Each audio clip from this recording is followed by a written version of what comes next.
रामेश्वरम की गलियों में एक जवान लड़का घूमा करता था। उसका नाम था अवुल पकीर जैनुलाब्दीन अब्दुल कलाम। उनका जन्म एक साधारण घर में हुआ था। कलाम एक जिज्ञासु बच्चे थे, हमेशा सीखने के लिए उत्सुक रहते थे। वह घंटों लोकल लाइब्रेरी में बिताते थे। किताबें दुनिया के लिए उनकी खिड़की बन गईं। कलाम का परिवार अमीर नहीं था। अपनी पढ़ाई के लिए वह अखबार बेचते थे। उनके पिता, जो एक मछुआरे थे, ने उन्हें कड़ी मेहनत का महत्व सिखाया। कलाम की मां ने उन्हें एक मजबूत नैतिक चरित्र दिया। उन्होंने दयालु और सच्चा होना सीखा। कलाम के शिक्षकों ने उनकी क्षमता को पहचाना। उन्होंने उन्हें अपने सपनों को आगे बढ़ाने के लिए प्रोत्साहित किया। उन्होंने गणित और विज्ञान में उत्कृष्ट प्रदर्शन किया। कलाम उड़ने का सपना देखते थे। वह पक्षियों और हवाई जहाजों से मोहित थे। इसी जुनून ने उनके भविष्य को आकार दिया। कलाम उच्च शिक्षा के लिए मद्रास, जो अब चेन्नई है, चले गए। उन्होंने सेंट जोसेफ कॉलेज में दाखिला लिया। उन्होंने फिजिक्स में डिग्री हासिल की। कलाम एक प्रतिभाशाली छात्र थे। उन्होंने सम्मान के साथ स्नातक की उपाधि प्राप्त की। उनमें ज्ञान की प्यास थी। कलाम का दिल एरोस्पेस इंजीनियरिंग में लग गया था। वह मद्रास इंस्टीट्यूट ऑफ टेक्नोलॉजी में शामिल हो गए। उन्होंने विमान डिजाइन और निर्माण करना सीखा। कलाम के प्रोफेसर उनके समर्पण से प्रभावित थे। उन्होंने उनकी प्रतिभा को पहचाना। स्नातक स्तर की पढ़ाई के बाद कलाम एरोनॉटिकल डेवलपमेंट एस्टैब्लिशमेंट में शामिल हो गए। यह रक्षा अनुसंधान और विकास संगठन यानी DRDO का हिस्सा था। कलाम का सपना सच हो रहा था। वह भारत की रक्षा क्षमताओं के निर्माण पर काम कर रहे थे। DRDO में कलाम ने अथक परिश्रम किया। वह होवरक्राफ्ट विकसित करने वाली टीम का हिस्सा थे। यह भारत के लिए एक नई तकनीक थी। कलाम के नवीन विचारों की सराहना की गई। उन्हें जल्द ही रॉकेट पर काम करने का अवसर मिला। कलाम ने उस टीम का नेतृत्व किया जिसने भारत का पहला स्वदेशी उपग्रह प्रक्षेपण यान विकसित किया। इसे SLV-3 कहा जाता था।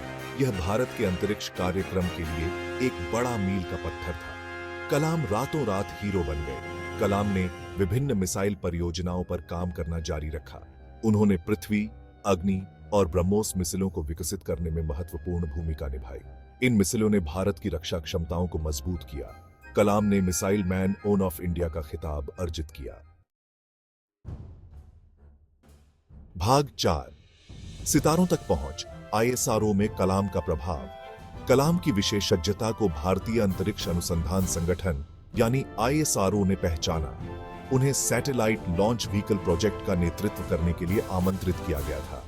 इसकी सफलता में कलाम का नेतृत्व महत्वपूर्ण था। कलाम के मार्गदर्शन में ISRO ने महत्वपूर्ण उपलब्धियां हासिल की। भारत ने 1975 में अपना पहला उपग्रह आर्यभट्ट लॉन्च किया। यह राष्ट्र के लिए गर्व का क्षण था। कलाम का योगदान बहुत बड़ा था। कलाम टेक्नोलॉजी की शक्ति में विश्वास करते थे। उन्होंने लोगों के जीवन को ऊपर उठाने की इसकी क्षमता को देखा।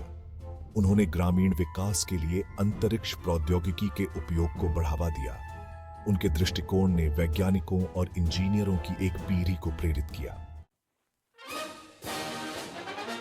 भाग 5, द मिसाइल मैन, भारत की रक्षा शक्ति को आकार देना। मिसाइलों पर कलाम का काम भारत की रक्षा के लिए महत्वपूर्ण था। वह एक मजबूत रक्षा प्रणाली के महत्व को समझते थे। उन्होंने रक्षा प्रौद्योगिकी में भारत को आत्मनिर्भर बनाने के लिए अथक प्रयास किया।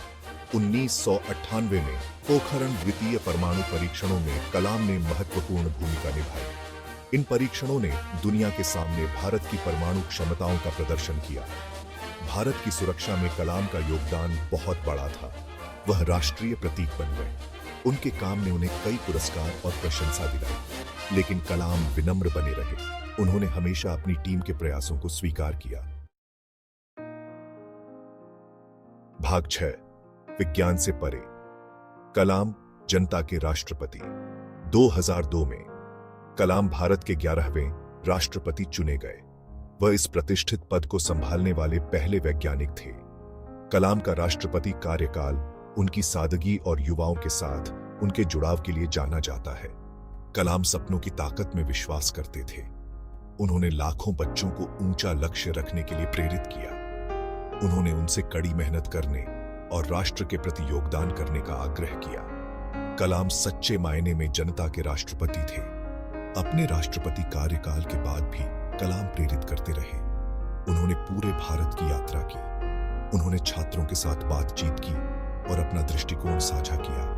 कलाम की विरासत केवल उनकी वैज्ञानिक उपलब्धियों में नहीं है, यह उन लाखों लोगों के दिलों में है जिन्हें उन्होंने छुआ है।